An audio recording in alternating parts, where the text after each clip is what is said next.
Hola, mi nombre es Miguel Ángel García Hernández. Mis compañeros son. Mi nombre es Freddy Vázquez Méndez. Mi nombre es Mario Silvio Hernández. Somos alumnos del 311A de la carrera de Ingeniería Industrial de la Universidad Tecnológica de la Mixteca. Y a continuación comenzaremos con nuestra práctica de ingeniería eléctrica.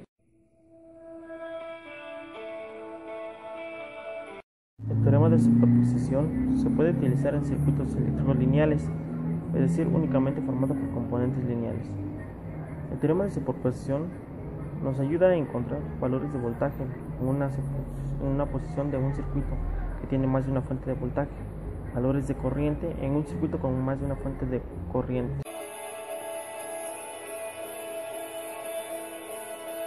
A continuación mediremos el voltaje en nuestro circuito eléctrico, el cual tiene 4 resistencias y asimismo cuenta con 2 fuentes de voltaje con valor de 5 volts cada uno.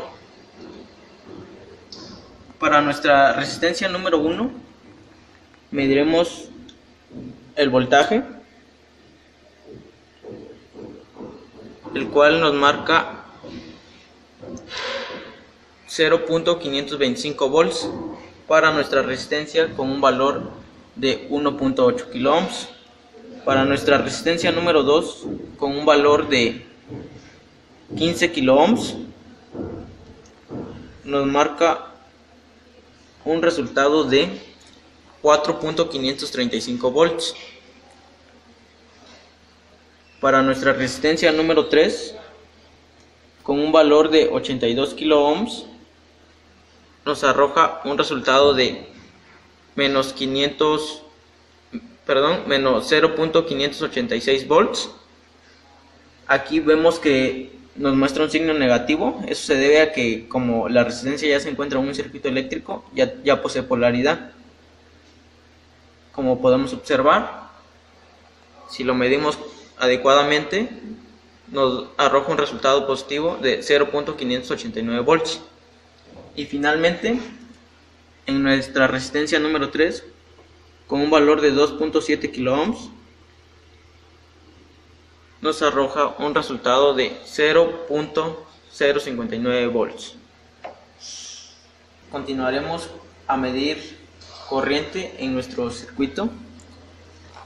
En nuestra resistencia número 1, con un valor de 1.7 kilo ohms,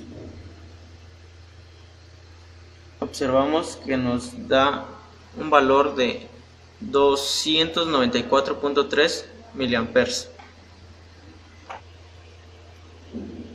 Para nuestra resistencia de 15 kilo ohms podemos observar que nos arroja un resultado de 336.4 microamperes. Para nuestra resistencia número 3 podemos observar que nos arroja un resultado de 6.4 microamperes.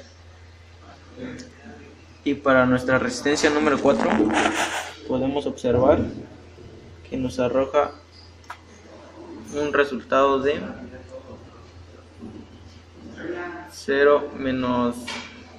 0.1 microamperes. Igualmente, recordamos que al estar en un circuito eléctrico, la resistencia posee una polaridad. Y colocando de manera correcta las puntas de nuestro multímetro, nos da 0.2 microamperes. A continuación mediremos los voltajes en nuestras 4 resistencias correspondiente a nuestro circuito eléctrico. En la primera resistencia, nombrada como R1, que tiene un valor de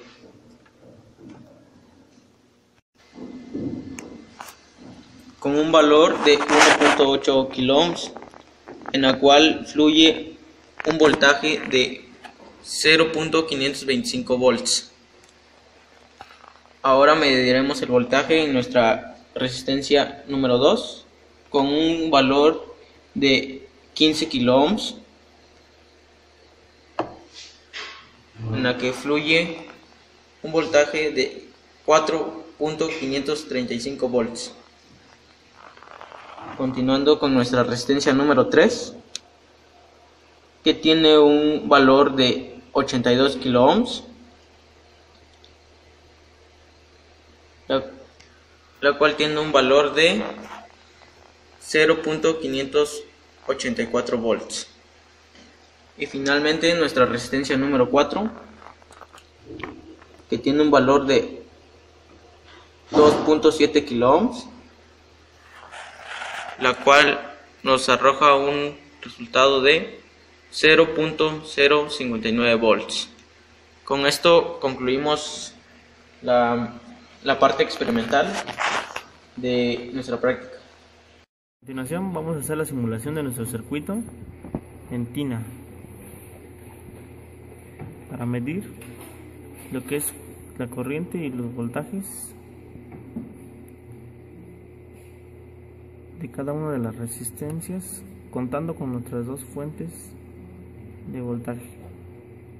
En la resistencia R1 tenemos un valor para nuestra corriente de 291.9 microamperes y un voltaje de 525.42 milivolts.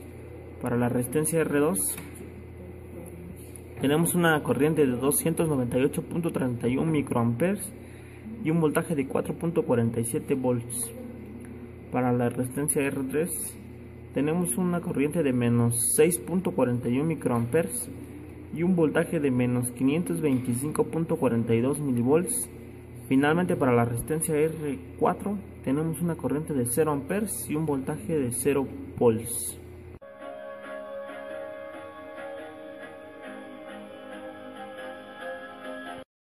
Al término de la práctica nos damos cuenta de la importancia que tiene el principio de la superposición, ya que este nos ha ayudado a encontrar los voltajes y corrientes en nuestro circuito eléctrico.